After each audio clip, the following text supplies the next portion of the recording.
Hi everyone, this is Dr. Marina Mangano going over chapter 1 of The Gift of Healing Hands. This chapter is my foundation. This is my chiropractic baby that started everything. I have been lucky enough to be a chiropractor for 4 years now, which in the grand scheme of life, in the grand scheme of things, doesn't really sound like a lot.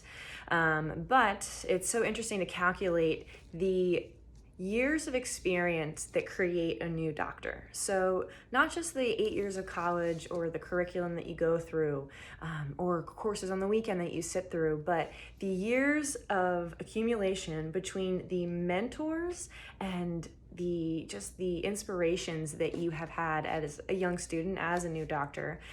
So in collection of, someone who's been in practice for 30 years, 25 years, 15 years, 7 years, every new student that has gone out and sought those mentors, has sought those questions and asked really valuable questions. Day one, when they graduate, I'm accumulation of 300 years of practice. So students that really open their eyes and open their hearts, asking and just looking inspired, get picked up pretty easily from mentors who just see the light behind their eyes and they can understand their want to help people. So I have been gifted beautiful angels, wonderful mentors in my practice, from just fellow students that were ahead of me in my program. Patients are inspirations.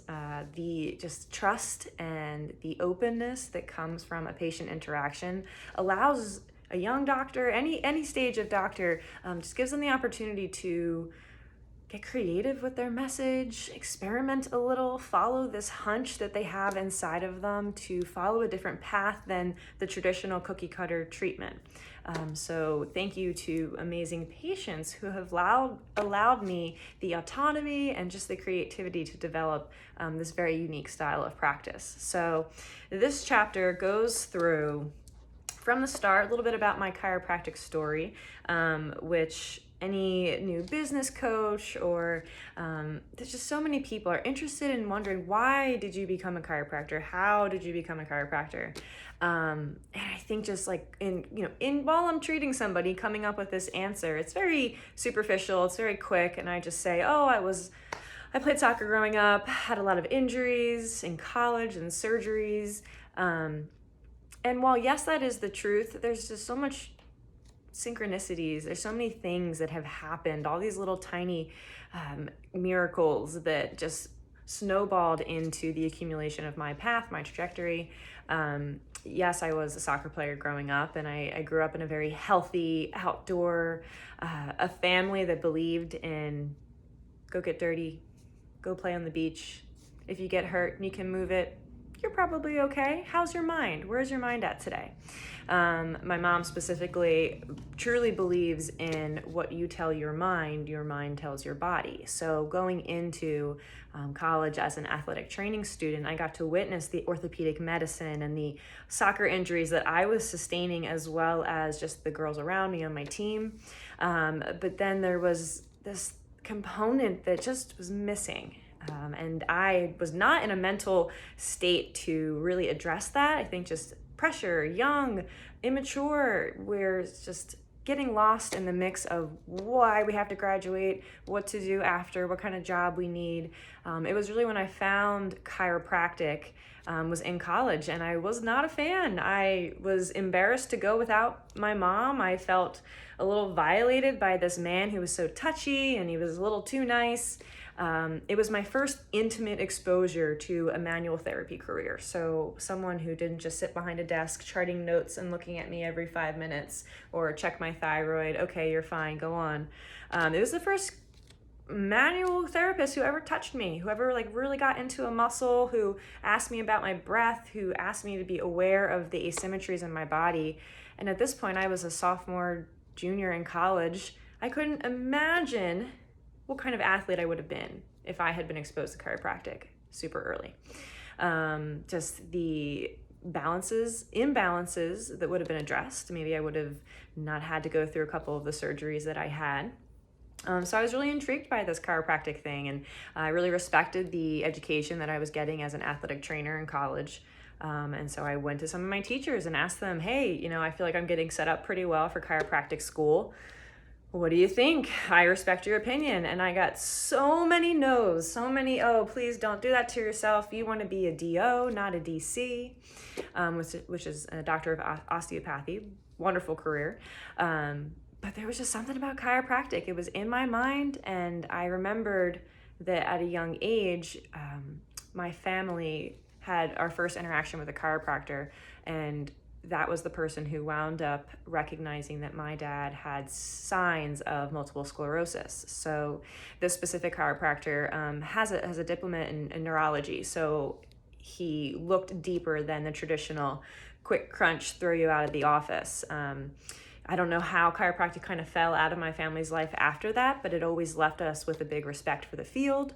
And so I had reached out to this chiropractor 10 years later and just kind of was welcomed with open arms for a summer internship. And the rest is history. I worked my last year of undergraduate program to add curriculum changes. I changed my major from athletic training so I could pursue chiropractic as a postgraduate study. And everything just fell into place. I was issued a new guidance counselor, and her late husband happened to be a chiropractor, and he through his name, offered a scholarship program at my university, Rowan University in New Jersey. I won the scholarship, and it just allowed me to really take seriously the idea that I could go to chiropractic school. So that's the long version of how I became a chiropractor story. But again, it's just these influence of really wonderful people seeing that I had this power, that I had this question to understand the body more, and they were just very happy to help me on that journey to see all of these questions come to fruition, basically. And so I talk a lot about this here, but in the book it's a little bit quicker, and it just sets up so you understand my specific taste of life, specific taste of how I view the body. And I think that's important because every chiropractor you go to has such a different background, has such different goals of how they take care of their own body or not. And just some of us have found chiropractic through bad experiences. And I don't want to say that's my story. I think I have a nice blend of, I've suffered some really harsh aftermath of Western medicine and traditional care. My father has suffered a lot of aftermath of experimental medicines, and so I think those negatives allowed me to see the opposite extreme, the positives of how wonderful your body can feel with non-invasive care. And so depending on who you go to with your chiropractic story, it's fun to ask, hey, what happened to you? Were you injured? That's how you find chiropractic? Or were you trying to save somebody? Did you go to chiropractic school to try to save somebody in your family, which is usually the case. If you've not been to a chiropractor before, this first chapter is for you. It talks about the advantage of a deep approach to finding balance through the body. And while that should be in conjunction with your traditional medical care, there are just so many things that chiropractors do nowadays that I don't think people realize. If we can take simple things away from going to the emergency room and filling up the emergency room for people who really do need to be there for life-threatening diseases or injuries or accidents, I think that's a huge area that chiropractors need to develop better. Getting our message out there, what we can do for when your back goes out, when you have a shooting pain down your leg, when you have this weird kind of tightness in your chest that has no sign, it has nothing to do with heart issues or any type of underlying condition. I treat so many people who have already gone to the emergency room for hours and find me, a day or two later just to tell me how stressed they have been in life, and had no idea that chiropractors do anything to extremities, the upper body, the lower body, that we work on TMJ issues, headaches, and again, everything has a place in the triage of healthcare. But if you have not been exposed to chiropractic, I would love to tell you why I think it's relevant to your body, why I think it is an opportunity for everyone to learn more about the responsibility that they have for their own health. Meaning, you're not just going to come into my office, ask me to crunch you or crack you, and then go on about your day and not learn anything about yourself. I'm going to find this time to educate you in a lighthearted way, of course. You can read my book if you want to get into it deep. But just why I'm here, why I love chiropractic, why I think you should love your body more and pay a little bit more attention to some of these subtle signs coming out of your body. And I think that's that chance. That's my individual, one person at a time. I just try to see one light bulb at a time go on of hey, maybe I should, be touching base with my body before things build up, before I have that back goes out, can't move for 2 weeks. So there are about 5 main questions that I recommend in the book here. Just because when you call, there's just such a variety within our field, which is a really wonderful thing, but it's also an issue for someone who comes to work with me and then I send them home to where they live year-round because I live in a seasonal seashore area. And they expect the same kind of care at this other office. And so I really try to educate the patient on, we are so different. Here's why we're different. And here are about 5 questions that you could call almost any office and really get a true gist of the kind of care that you can expect there. So question number 1 that I would call and ask is, how long will I be with the actual doctor? And what that means is you may be working with the doctor's assistant, you may be working with another kind of therapist in their facility, but one-on-one time with the actual doctor. The first visit is usually a little bit longer, so it's usually the follow-up visits that I'm more concerned about.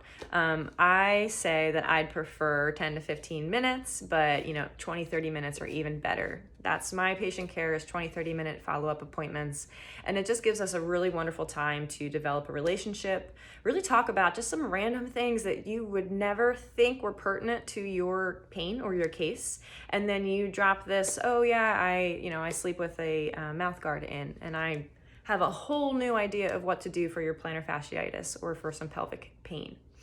And so quick visits, somebody who's 4 or 5 minute appointments, or you're actually, some high volume chiropractors may only be with a doctor one-on-one for like a minute or 2.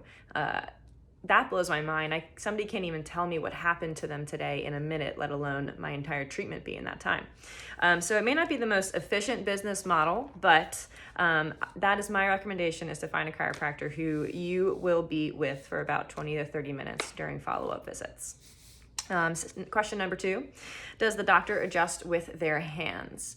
We have been gifted with these beautiful healing hands. They're the best tool that's ever been invented, just with our sensory, everything that we touch. We feel heat responses, we feel texture, we feel apprehension that you may not like to be touched in a certain area. And so someone who really doesn't know what to do with their hands or is not comfortable touching a patient, I think that hesitancy relays to you. And if you're already in pain, you're already struggling, you really want somebody who comforts you. As soon as they put their hands on you, you have this relief of oh, thank goodness I'm in the right place. I don't know what's about to happen, but I can tell this person feels confident and is going to take care of me. There's a time and a place for instrument-assisted adjusting. So if you've ever heard of an activator tool, or there's a couple other chiropractic tools that may be like a repetitive, that's how patients describe it. It's so funny. In the back of the neck, down the spine. There are many, many styles of chiropractic that I am not trained in that are very beneficial. So from my experience, I recommend talking to somebody, working with somebody who uses their hands first and foremost, and then has other options if there are circumstances that don't allow you to be manually adjusted, or if you're nervous about it. Question number 3, are there memberships or prepaid treatment plans? In the realm of chiropractic that I was raised and mentored to become, usually a functional or sports type chiropractic practice, there are not membership programs. And what that usually correlates with is somebody who treats you in a set number of visits. They're usually a shorter amount of visit, and you're going to see the chiropractor a lot. So if that's the kind of attention that you want, it helps so many people. From my personal experience, my personal body benefiting from sports chiropractic care, I think you're going to want to be with someone who gauges your progress as you go, not has you sign up and pay for 13 visits without even knowing what your condition is and if they can help you. Question number 4 is, do doctors release patients? What does that mean? It means that after meeting the patient, going through an examination and diagnosing what we think is happening, we start to go through treatment, and we do need to see how you respond to really understand, hey, I think this is absolutely what's happening in your body. This usually takes blank to blank to heal. We want to get you through that program and then eventually release you from our office. So again, not a great business model for some business, but life happens. There's always maintenance, especially with working with athletic population or movement-based population. So yoga students, dancers, musicians. You don't have to be considered a sports athlete to understand that you move. So life happens. There's always some maintenance involved. But when you get re-injured, again, my job is to figure out what happened, help you on your way, and then teach you how to maintain, either prevent what you did to yourself or maintain this new level of optimal function. And so again, release you. So you can ask that when you call. And the 5th question is, does the doctor offer any soft tissue services? And what that means, there's so many types of hands-on soft tissue services, not traditionally like a massage. I'm not a massage therapist, but we do a lot of intricate, detailed sports soft tissue release. So as we really understand the anatomy, we find a certain muscle that we understand how it's affecting the rest of your body, and we can either release it, we can activate it, or we can stabilize it. So going to a chiropractor who does not do soft tissue work, and that doesn't mean a roller bed or a stim machine. That's them putting their hands on you and really understanding what's going on in your tissues. I just don't think the care is as gentle. The adjustment is a little abrasive sometimes without being prepped with soft tissue work. And then I believe that if your body has been primed for an adjustment, utilizing all these different outlets, it lasts a little bit longer. And so you understanding the priority levels of information that your brain receives. If you hurt your shoulder, your brain's not really showing you the tenderness that you have on the outside of your calf. This is the main reason that would bring you to a chiropractic office. But if we only worked to adjust your spine and worked on the shoulder, I may not even get the opportunity to go through and show you other areas that could be contributing that need to be addressed. So soft tissue work is so powerful. It usually correlates with somebody who spends a little bit more time with you. And I think it's very important to understand the signs that your body is trying to tell you from the inside. So these are my 5 questions that I call and ask chiropractors, or the front office. Usually you would get the front desk. And I think overall that shows you, at least in a manual therapy realm, the type of doctor that you're going to be introduced to when you get there. Of course, getting to know the doctor, social media is wonderful for seeing their special interests. Maybe they teach yoga, maybe they rock climb, maybe they're CrossFitters. So meeting a doctor that has just some common traits, common interests that you do, is going to put you two on the same page of understanding why you need to get better, maybe how you got hurt. And so these are my main 5 questions. Ultimately, I'm as I just read this chapter, so it would be fresh in my mind to speak to you all about it. I like the chapter. I think it's a wonderful introduction to chiropractic, but it can be kind of vague. I mean, every chiropractor could write a book about all the amazing stories they've had with individual patients, as well as how to treat this thing, how to treat this thing. There's too many specific ailments that could go wrong, and that's not what this chapter is about. This is really expressing my introduction to chiropractic, some information that I don't think people realize about chiropractic schooling and the variety, the conflict within our field, as well as some of the game-changing experiences and patient interactions that I have had on my path that lead to chapter number 2. So please enjoy, shoot me a message, ask me some questions, and I look forward to explaining in more detail chapter 2 of The Gift of Healing Hands. Have a great day.